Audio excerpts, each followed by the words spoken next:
Hola, continuamos con nuestras clases de física de segundo de bachillerato. Estamos con el bloque 3, ondas y óptica. Vamos a iniciar el segundo tema de los tres que engloban este bloque, que lo hemos titulado Naturaleza de la luz, ondas electromagnéticas.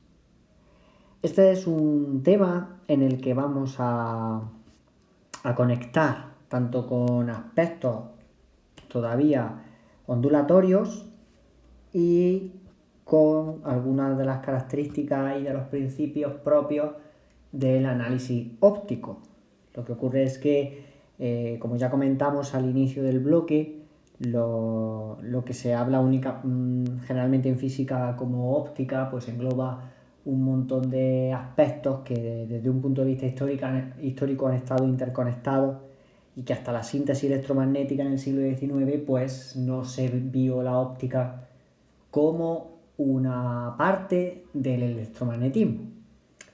Entonces, pues bueno, si pensamos en el estudio de la luz, pues sabemos que desde la luz se estudia desde la Grecia clásica, ¿no? Tenemos Platón, Aristóteles, ya analizan la luz, así como otros filósofos de aquella época. Pasa que sabemos que es a partir del siglo XVII cuando ya se empieza a analizar la luz desde un punto de vista científico, ¿no? Siguiendo el rigor del método científico. A partir del siglo XVII se estudia siguiendo el método científico, que es lo que nosotros podemos entender propiamente como ciencia. ¿De acuerdo? Y bueno, ¿por qué motivo podríamos pensar que necesitamos analizar la luz en un tema? Y creo que conecta directamente con el tema de ondas mecánicas, porque ya hemos comentado en varias ocasiones que la luz también es una onda, pero tiene su camino, digamos, particular a lo largo de la historia de la física. Porque la gran pregunta que nos podemos hacer cuando nosotros queremos analizar algún fenómeno o alguna entidad en particular, tenemos una pregunta a resolver, ya se la hacían los propios griegos, y más aún a partir del siglo XVII, y es la siguiente pregunta. Tenemos una cuestión clave que es: ¿cuál es la naturaleza de la luz? Es decir, ¿de qué está hecha la luz? Porque claro, si yo quiero estudiar la luz, quiero saber cómo se comporta y cómo interacciona con otras entidades, con otros materiales, etc. Pues bueno, me puedo preguntar exactamente por la naturaleza de la luz. ¿Qué es exactamente la luz? Y como digo, a partir del siglo XVII ya empezamos a encontrar científicos muy importantes, de los que podemos mencionar a Snell, Descartes, que también era filósofo y matemático, o también tenemos a Fermat,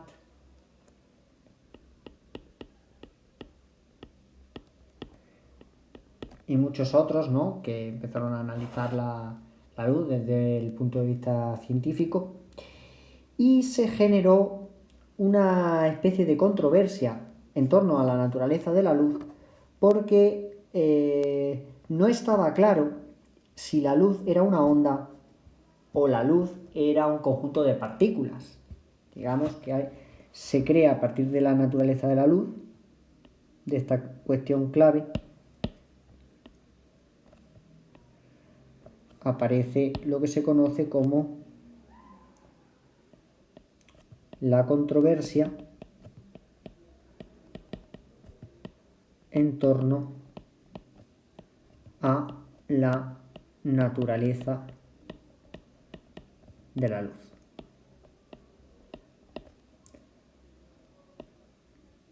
Dos eran las propuestas, como hemos dicho: corpuscular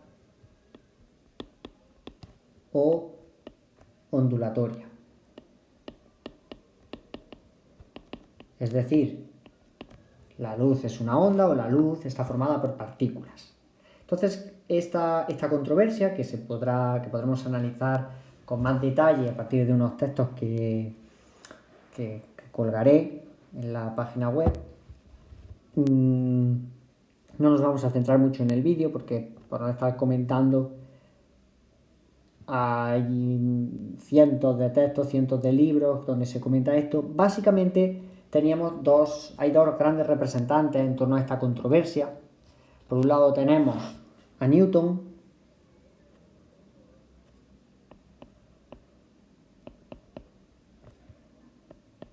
que pensaba que la luz es una partícula,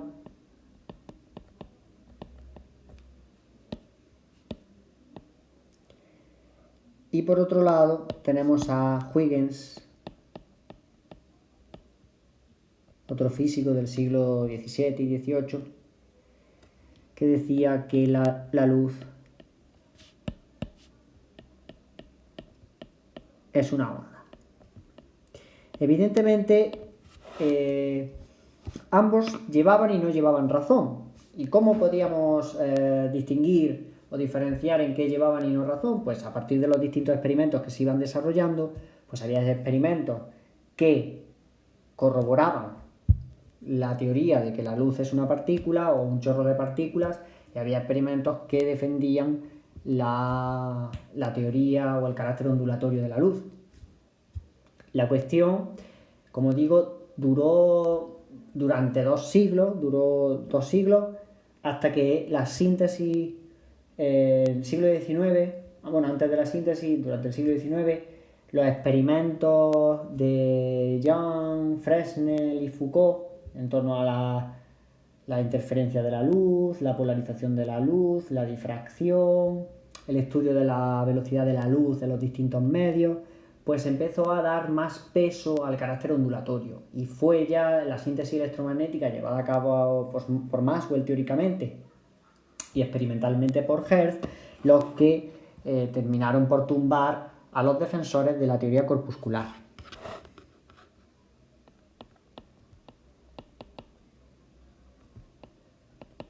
Entonces podemos decir que los experimentos de Young, Fresnel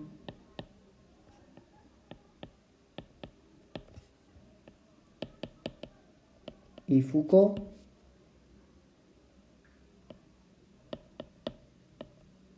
como vemos ya a partir del siglo XIX, pues defendían el carácter ondulatorio. Básicamente, la teoría corpuscular era incapaz de explicar los fenómenos de interferencia, de difracción, de cambio de velocidad en los medios. Ya hemos visto en el tema de las ondas mecánicas cómo la interferencia es una característica, una propiedad única de las ondas. Finalmente,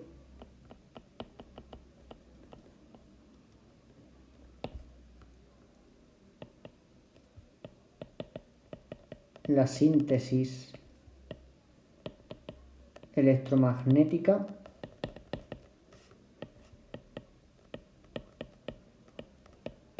teóricamente llevada a cabo por Maxwell alrededor del año 1860 y pico,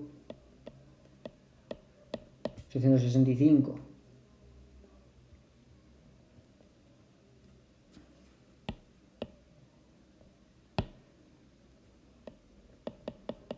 Y Hertz, 1888, ¿no? Que demuestra las ondas electromagnéticas, pues llevó a concluir que el carácter ondulatorio de la luz era el correcto y no la teoría corpuscular.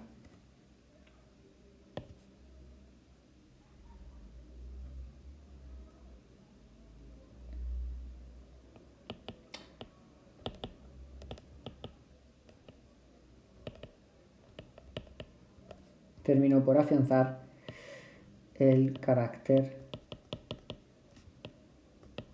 ondulatorio de la luz.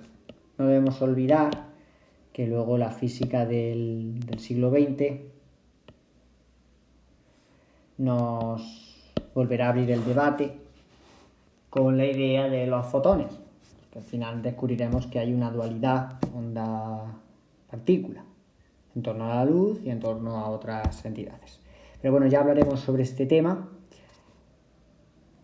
Aparte de que esta controversia es importante conocerla, también nos describe un poco la situación de nuestro tema, porque el análisis llevado a cabo de la luz por los físicos a lo largo de la historia, pues no solo ya por esta controversia, sino por los conocimientos que se tenían, porque al final el electromagnetismo, que es lo que nosotros hemos visto en el bloque 2, no tiene lugar la síntesis hasta bien entrado el siglo XIX, pues obliga a que el estudio de la luz se llevara a cabo a través de lo que se conoce como la óptica geométrica.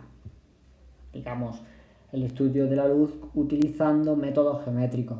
Después, con el electromagnetismo, se permite demostrar todo aquello que se ha ido corroborando geométricamente con métodos analíticos. Ya tenemos los experimentos de Young, Fresnel, Foucault y algunos más, muchos más.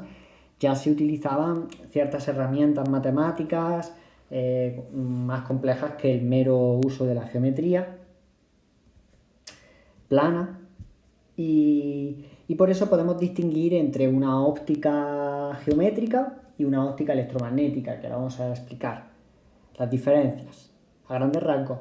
Sí es cierto que podemos decir que este tema va a estar un poco a caballo entre ambas, porque no disponemos de un conocimiento matemático lo suficientemente profundo y avanzado como para estudiar la luz y todos sus fenómenos desde un punto de vista electromagnético, es decir, tomando la matemática, las funciones, la ecuación de ondas y estudiar pues las interferencias, la reflexión, la refracción de la luz desde ese punto de vista.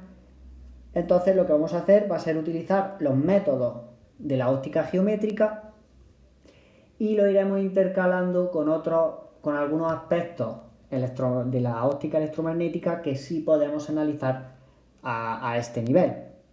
Posteriormente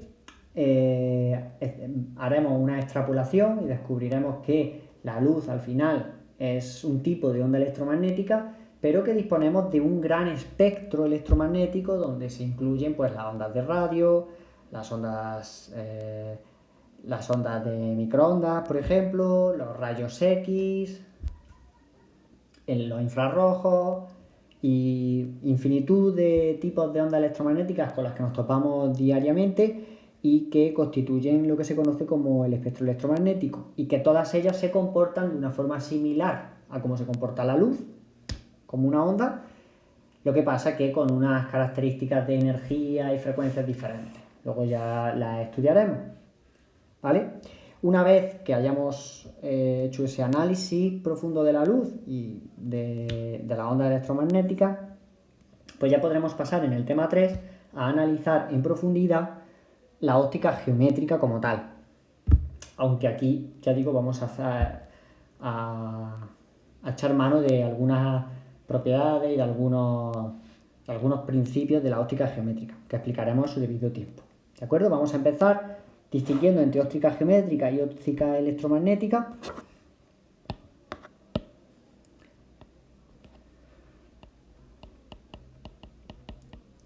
Óptica geométrica y óptica electromagnética.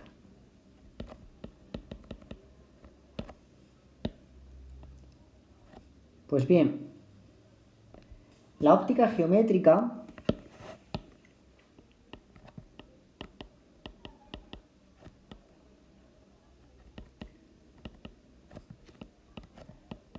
es la parte de la óptica que se ocupa solamente de cuestiones relacionadas con la propagación de la luz.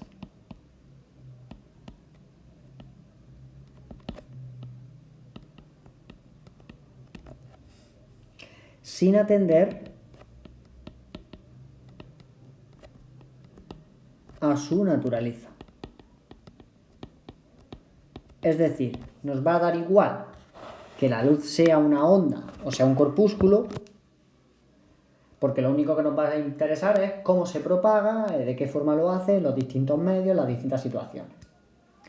¿De acuerdo? Y así nos quitábamos el problema de la controversia histórica entre las dos teorías de la naturaleza de la luz. Por eso la óptica geométrica tiene mucho peso durante el siglo XVII y siglo XVIII. Por eso su problema fundamental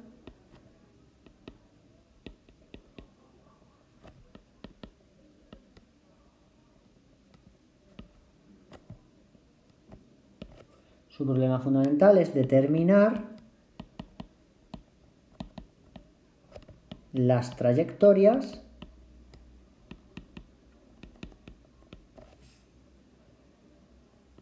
de la luz, también entendida o denominada energía radiante, a través de los distintos medios materiales.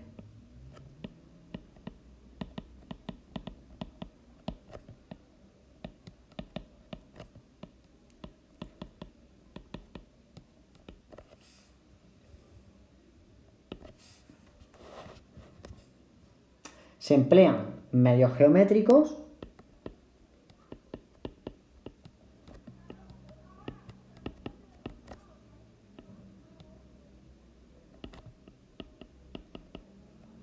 y cuando digo medios geométricos me refiero al uso de compás, de escuadra, de reglas.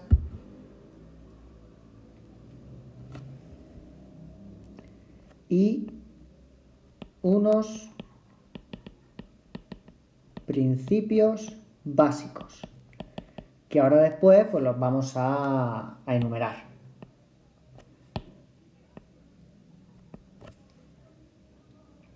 ¿Cuál es el gran problema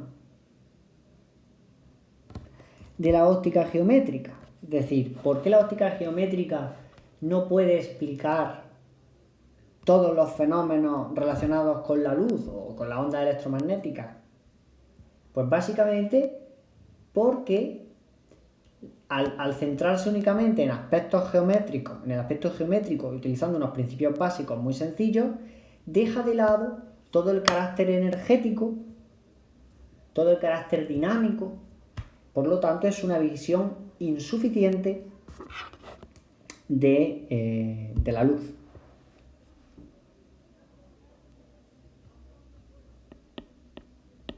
Deja a un lado los aspectos dinámicos y energéticos de la luz. Entonces podemos decir que es una teoría incompleta. No nos va a dar todas las respuestas a todas las preguntas.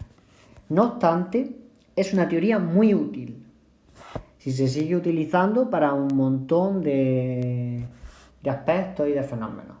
Porque claro, lo interesante de una teoría no solamente es lo que pueda abarcar, el número de preguntas que sea capaz de responder, que ojalá pudiera responder todas las preguntas, cualquier teoría que consideremos, sino también lo sencilla o útil que sea. Porque claro, si yo puedo explicar, con la óptica electromagnética puedo explicar cómo se refleja la luz en un espejo. Pero claro, explicarlo mediante los principios geométricos es muchísimo más sencillo que utilizar los principios electromagnéticos. Y no digamos ya si lo queremos explicar a un nivel cuántico, que también se puede, pero es una tarea muy, muy tediosa. Por lo tanto, pero a la vez una teoría muy útil y sencilla. Por eso se sigue utilizando. Pues bien, esto en cuanto a la óptica geométrica. La otra óptica es la óptica electromagnética u ondulatoria.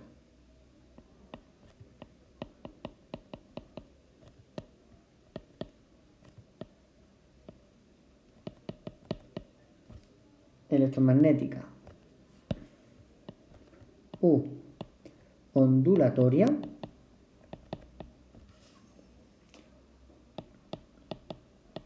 estudia la luz,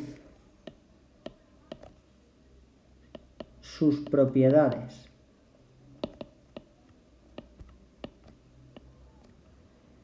y los fenómenos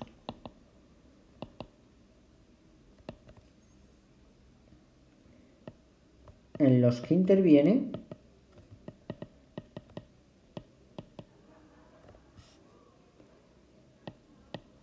bajo el supuesto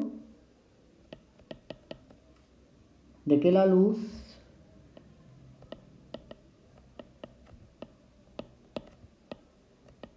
en su propagación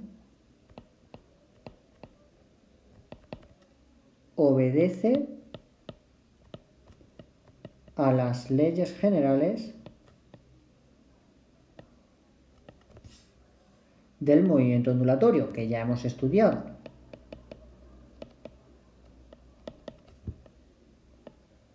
Es decir, yo podría decir, por ejemplo, que la luz es una onda de este tipo.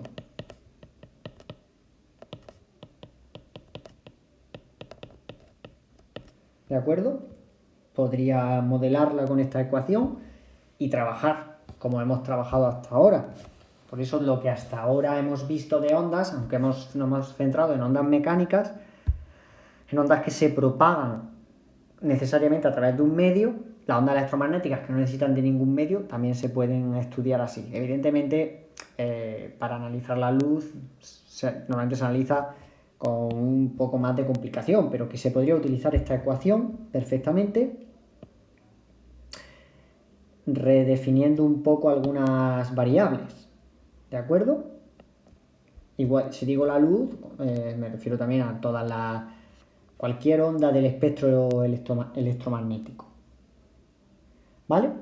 Entonces, nos vamos a centrar, como hemos dicho anteriormente, en el análisis de la luz en particular y de la onda electromagnética en general al final del tema, utilizando aspectos de la óptica geométrica y de la óptica electromagnética, en función de lo que sea más útil y sencillo para nosotros en cada uno de los casos.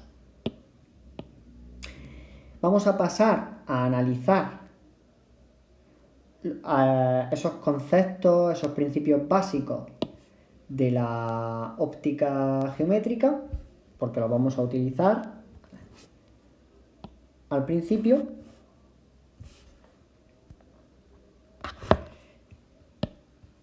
Hacemos un apartado nuevo que vamos a denominar conceptos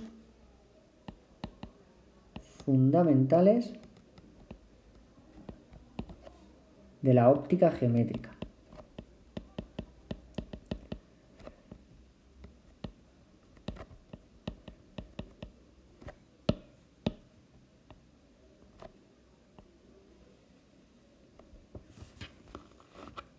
el primer concepto que vamos a estudiar es cómo se representa la luz en la óptica geométrica. Para ello tenemos que definir el rayo luminoso. Rayo luminoso o rayo de luz.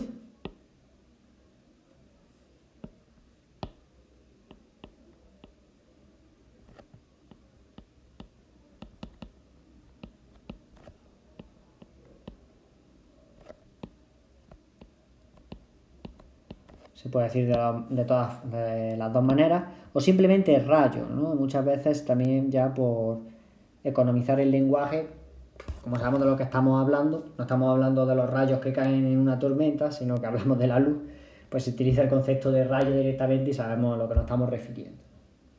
Pues bien, llamaremos rayo luminoso a la trayectoria que sigue la luz en su propagación.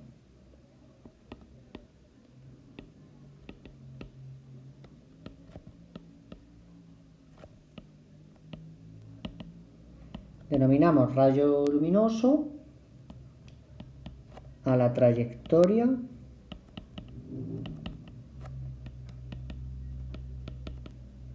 que sigue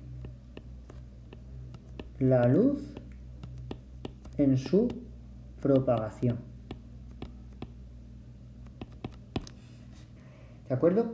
Es cierto que si nosotros pensamos de manera general, por ejemplo, en una bombilla, cuando encendemos la bombilla en una habitación que está inicialmente a oscuras, pues vemos que se ilumina toda la habitación. Podemos pensar que la luz sale de la bombilla y se propaga en todas las direcciones. Por eso, en general, podemos decir que tenemos una situación similar a la siguiente. Digamos que tenemos aquí un plano y en dicho plano pues se va a generar un haz de luz debido a este foco. Aquí tenemos un foco de luz y entonces pues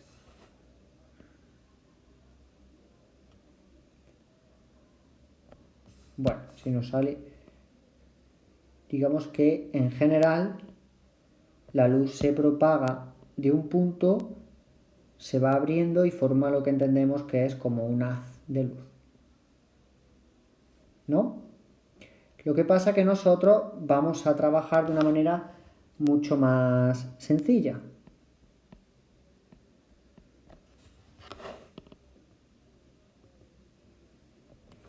Esto sería un haz.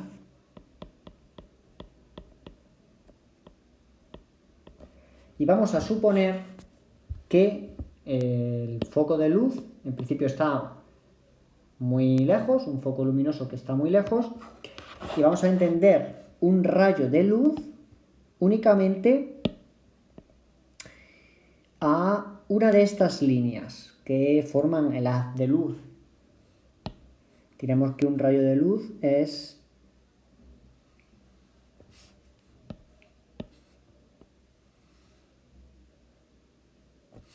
esto será un rayo de luz.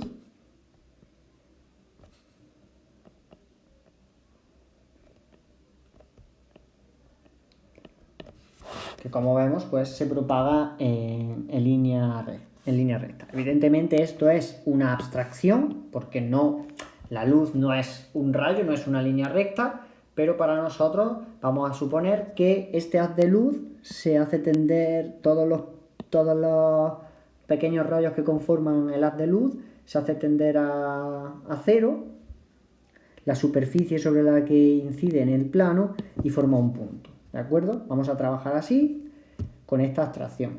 Entonces vemos que es una abstracción.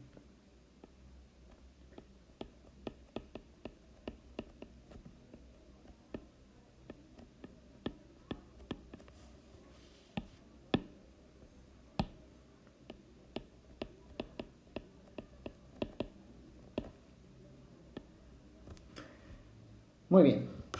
El siguiente concepto que vamos a trabajar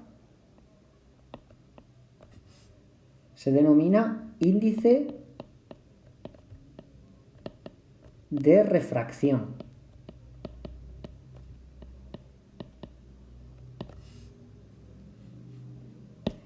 También un concepto fundamental de la óptica geométrica.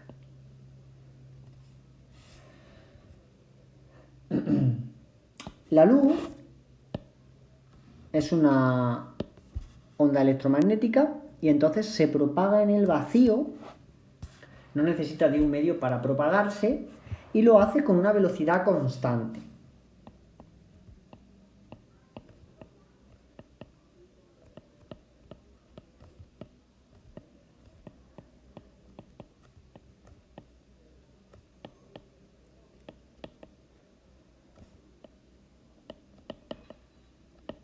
Para nosotros esa constante la vamos a denominar C y en general pues se dice que es 3 por 10 elevado a 8 metros por segundo. Es una aproximación bastante buena porque las medidas reales pues hablan de 2,9979, ¿de acuerdo? No es exactamente 3 por 10 elevado a 8, pero las medidas ahora pues están muy cerca de esa constante. Entonces nosotros nos aproximamos a 3 por 10 elevado a 8, es un valor que hay que conocer, aunque normalmente en selectividad te lo proporcionan, y está conectado con el índice de refracción porque, claro, cuando los ópticos comparan la propagación de la luz en el vacío o en otros medios, como puede ser en el agua o puede ser en el aire, pues se observa que la luz viaja a una velocidad distinta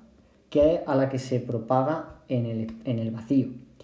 Todas las velocidades de la luz, sea el medio que sea, siempre son menores que si estamos hablando de la luz propagándose en el vacío, ¿de acuerdo? Y el índice de refracción es una fracción, una relación entre la velocidad de la luz en el vacío y en el medio correspondiente.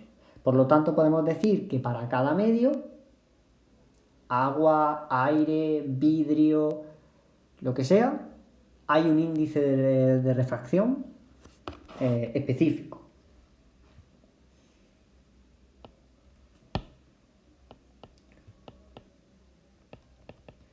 La velocidad de la luz varía en función del medio en el que se propaga.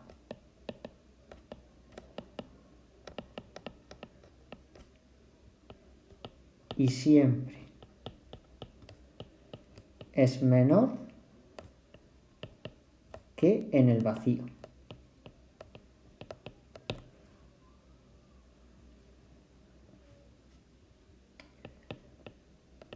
Para caracterizar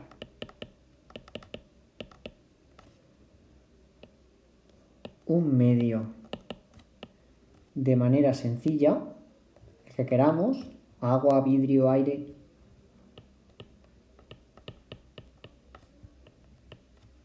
empleamos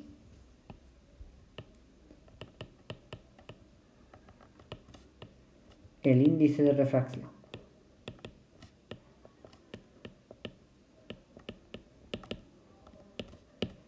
Vamos a definir el índice de refracción.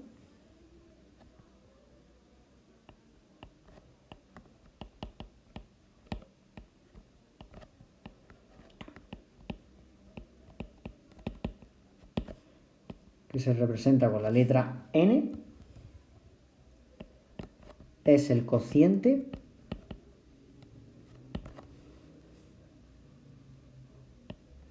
entre la velocidad de la luz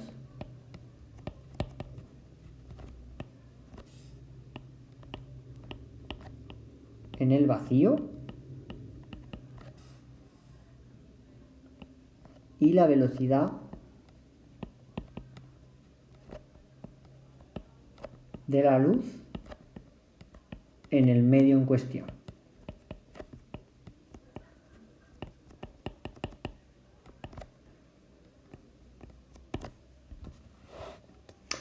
tendríamos que n va a ser igual a c partido por v. Como vemos, se usa la letra c únicamente para la velocidad de la luz en el vacío, y para la velocidad de la luz en el otro medio se utiliza la v como generalmente escribimos la velocidad. Como v es menor que c, os he dicho, como siempre, la velocidad de la luz en cualquier medio va a ser menor que la velocidad de la luz en el vacío, entonces n siempre va a ser mayor o igual que 1.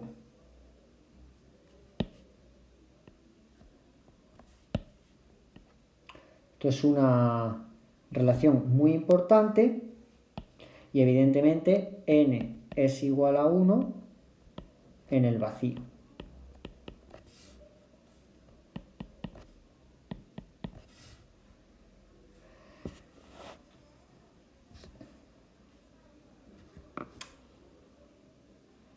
Es muy importante tener en cuenta esta relación porque para trabajar en la óptica geométrica pues se suele decir la luz atraviesa el espacio y penetra en una lente, por ejemplo, que generalmente de vidrio, o la luz va en el aire y atraviesa o pasa a agua, y entonces nos proporcionan los índices de refracción del aire, del agua, del vidrio, de lo que sea.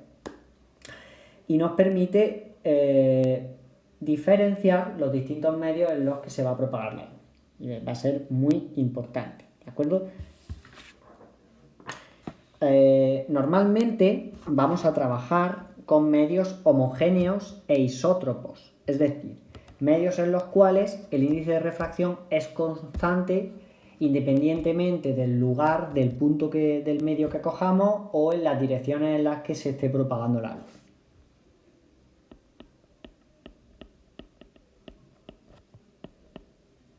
Vamos a estudiar medios homogéneos e isótropos. Es decir, n va a ser constante en el medio, no va a cambiar.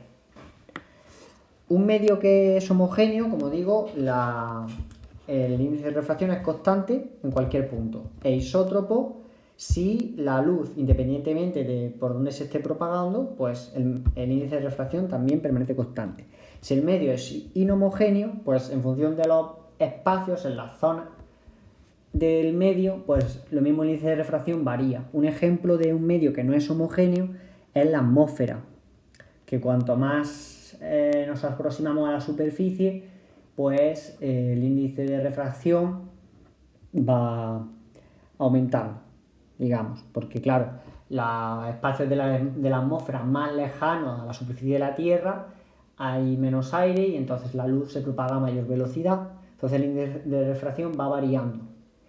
Y un medio que no es isótropo, el índice de refracción varía en función de las direcciones de propagación que tome la luz. Un ejemplo de medio anisótropo, que es como se nombra un medio que no es isótropo, pues puede ser algún cristal cuya red cristalina pues no no tenga una red regular, sino que sea una red irregular. Entonces hace que la luz, a lo mejor en la dirección X, se desplace con un índice de refracción el que sea, n, y en la dirección Y pues se propaga con un índice de refracción n', distinto de n, ¿vale? Todo eso nosotros no lo vamos a estudiar, ¿vale? Entonces, en general, vamos a suponer, por lo tanto, como vamos a estudiar medios homogéneos isótropos, el aire, el agua y el vidrio son medios homogéneos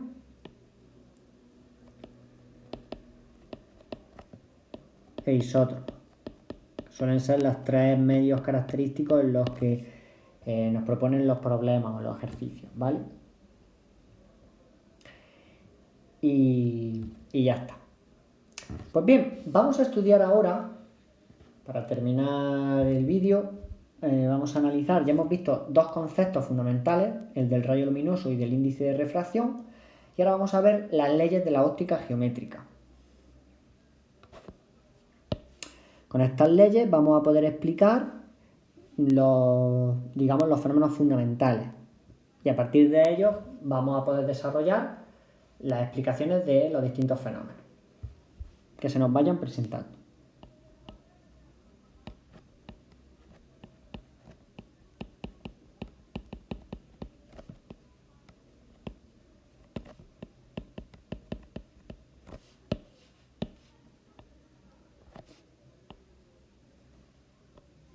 Leyes de la óptica geométrica.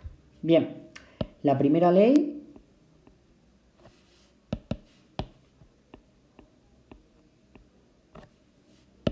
la vamos a representar así con letras romanas, con números romanos.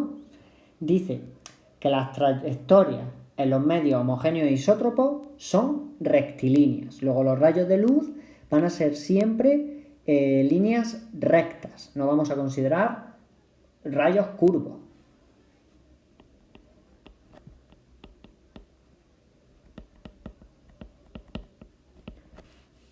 Las trayectorias en los medios homogéneos e isótropos son rectilíneas, lo cual facilita mucho el trabajo, porque para nosotros entonces la luz se va a propagar en línea recta. La segunda ley, de entrada no la vamos a entender muy bien, pero cuando veamos la 3 y la 4 lo vamos a ver mucho mejor.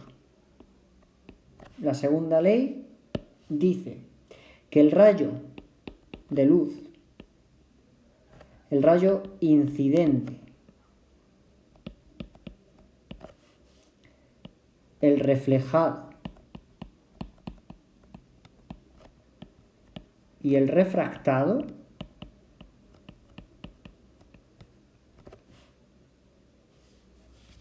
he puesto aquí una I que no debería haber puesto. El rayo incidente, el reflejado, el refractado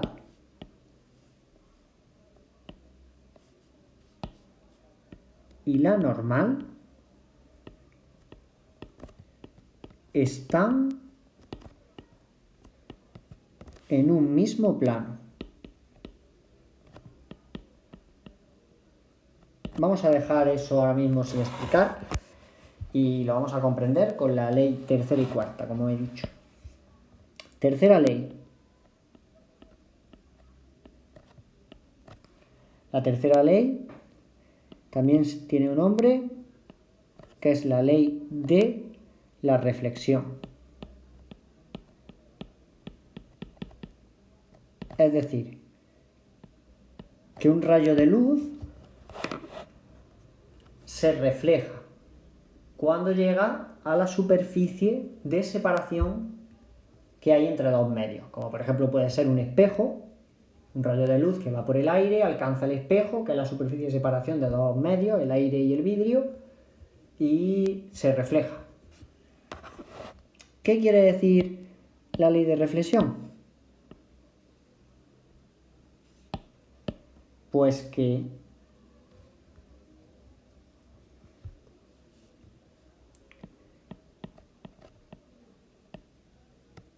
el ángulo que forma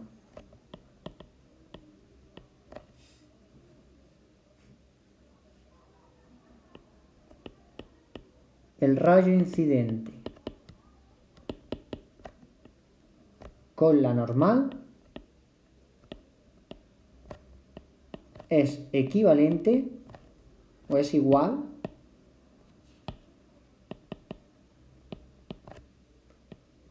al ángulo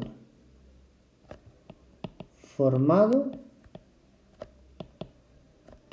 por el rayo reflejado y la normal.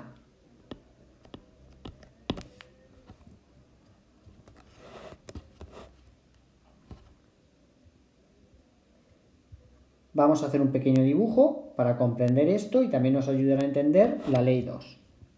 Imaginemos la superficie de separación de dos medios.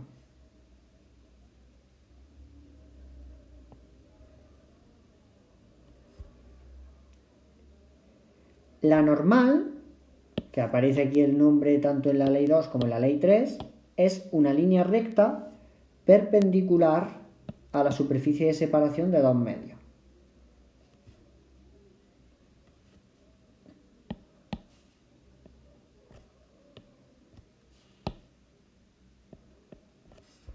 Ahí estaría la normal. Aquí está el punto de corte de la normal con la superficie de separación de los dos medios, que muchas veces pues se pone n y n' para decir que hay una diferencia entre los dos medios. Y ahora llega un rayo incidente. Un rayo incidente que lo vamos a representar con el color azul en esta dirección.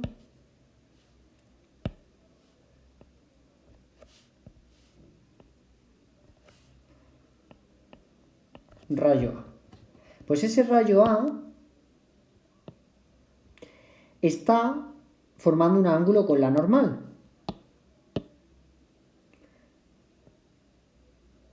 Un ángulo que llamaremos ángulo de incidencia o ángulo incidente. Pues el rayo de luz A se refleja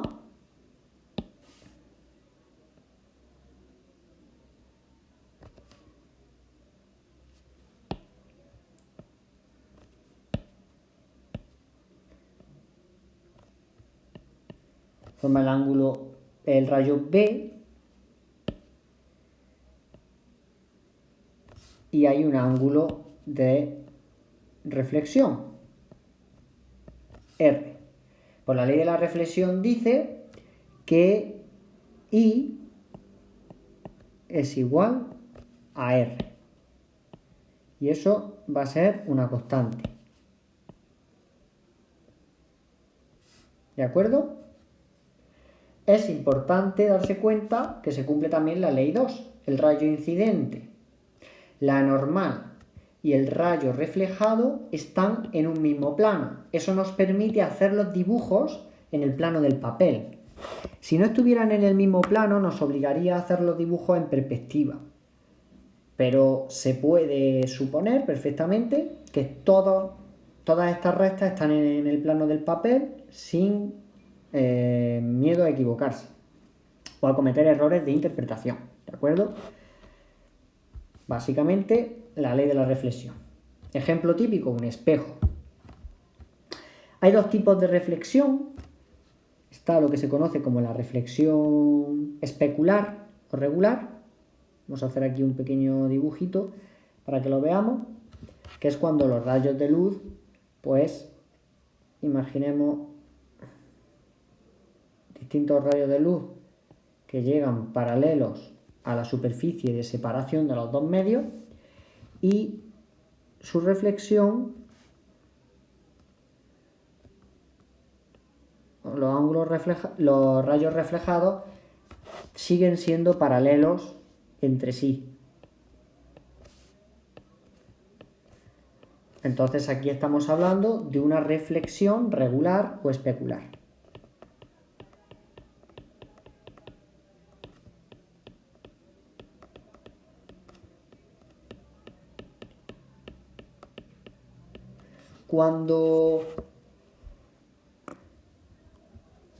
Cuando se habla en física, por ejemplo, de una superficie que está pulida o una superficie especular, pues nosotros tenemos que entender que se va a producir una reflexión regular. En todos los problemas en los que vamos a trabajar, siempre va a haber una reflexión regular, porque si la reflexión no es regular, pues nos vamos a encontrar con problemas. Ejemplo de reflexión que no es regular, pues la que no es regular se llama difusa o irregular. Tendríamos algo como lo que vamos a ver dibujado a continuación.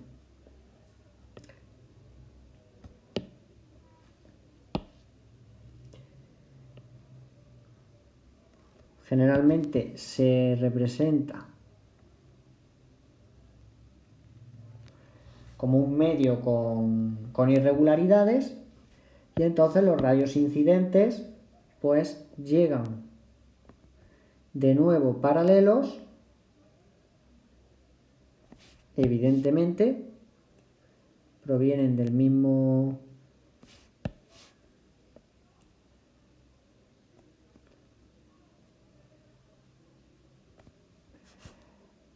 foco, pero su reflexión ya no va a ser paralela.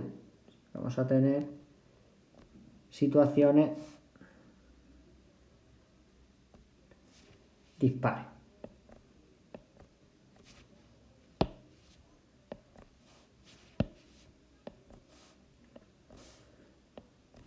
Como vemos, ya los rayos reflejados no son paralelos entre sí.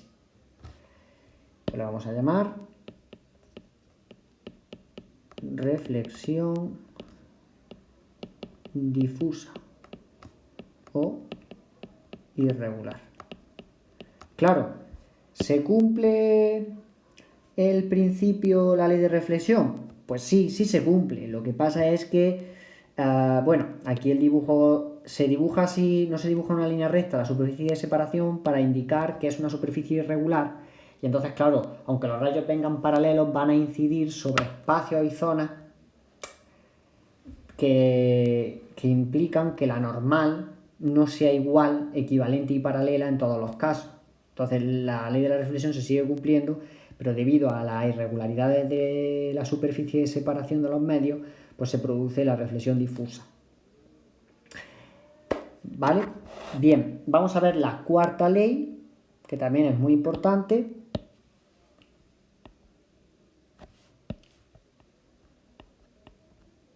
Que es lo que se conoce como la ley de la refracción.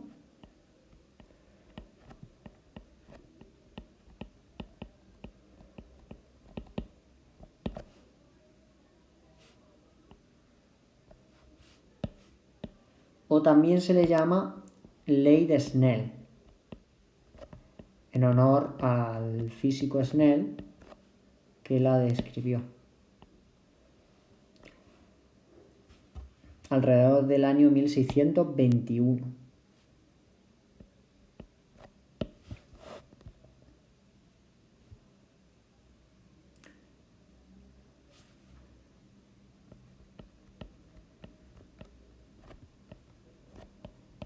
Cuando un rayo alcanza la superficie de separación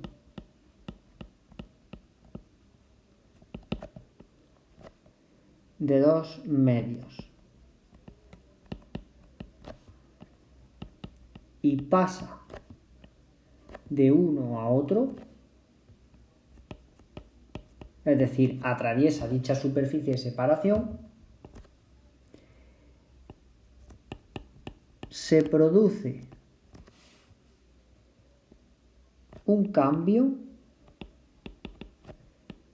en la dirección de propagación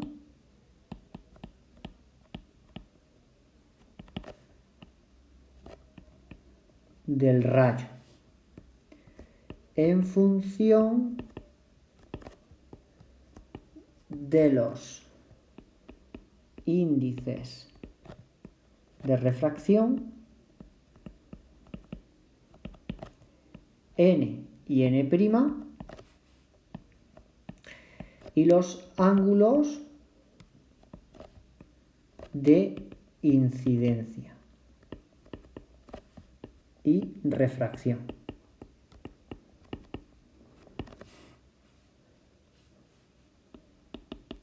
Siguiendo la ley de Snell. Dicho de otra manera, si la luz pasa de un medio a otro, cambia su trayectoria. ¿Y cómo la cambia? Pues viene dada por la ley de Snell. N seno de epsilon es igual a n' seno de epsilon prima. Es decir, el índice de refracción del medio n multiplicado por el seno del ángulo de incidencia es igual al índice de refracción del segundo medio multiplicado por el seno del ángulo de refracción.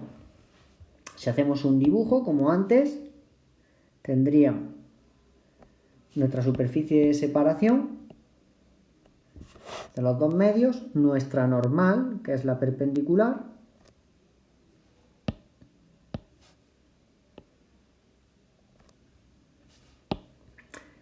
N, O, y ahora el ángulo de incidencia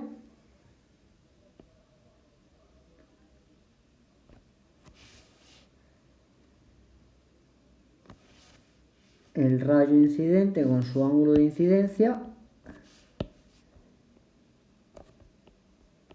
epsilon y se refracta,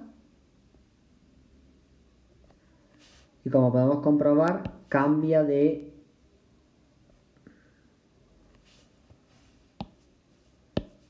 dirección de propagación, y este es el ángulo epsilon prima.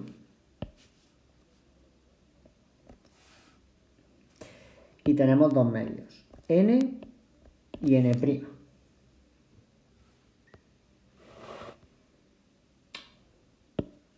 Es importante saber que si n' es mayor que n, es decir, si vamos a pasar de un medio más refringente a otro menos, de uno menos refringente a otro más refringente, ejemplo, pasar de aire a agua, entonces el rayo refractado se acerca a n. O dicho de otra manera,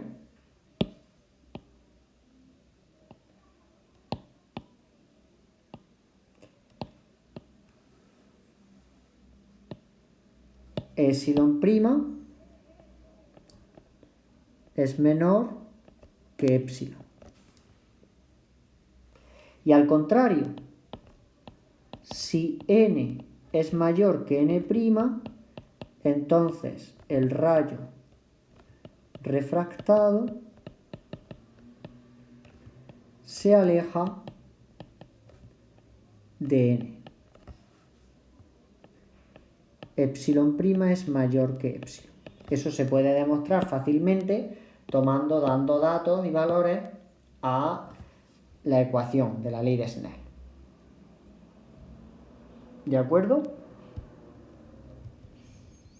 Es importante darse cuenta o saber también que los índices de refracción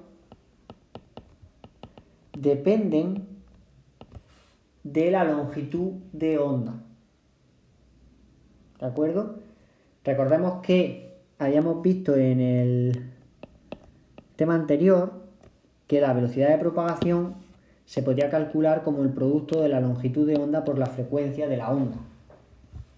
Pues el índice de refracción depende de la longitud de onda, porque la frecuencia es constante. Es decir, cuando la luz pasa o cualquier otra onda atraviesa dos medios, pasa de un medio a otro, la frecuencia de la onda permanece constante. Lo que varía es la longitud de onda, en función de la longitud de onda. Entonces podemos decir que el índice de refracción, esto es algo importante para saberlo, el índice de refracción de un medio depende de lambda. Es decir, n depende de la longitud de onda. Muy bien, este sería la ley cuarta, que nos está indicando cómo interpretar el paso de la luz de un medio a otro, algo que se produce diariamente, pues por ejemplo en un cristal o en las gafas. La luz atraviesa la lente para llegar a nuestros ojos, pues se produce el fenómeno de la refracción. Y al igual que ocurría con la reflexión, la normal y el rayo incidente y el refractado están en el mismo plano. Entonces podemos hacer los dibujos en el plano del papel. Y pasemos a ver las dos últimas leyes. La ley quinta, que dice que las trayectorias de la luz a través de distintos medios son reversibles.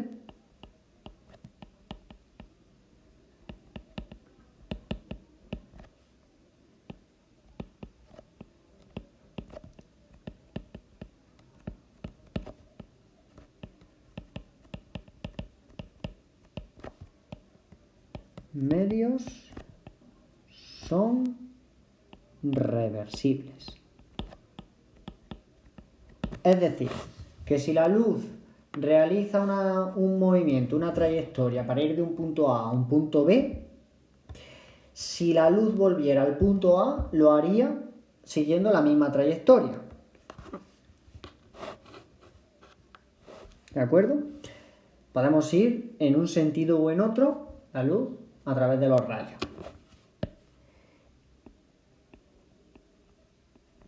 Y la sexta ley también se entiende que es un postulado negativo, porque no afirma nada, sino que nos restringe el análisis. Los rayos de luz no interactúan entre sí.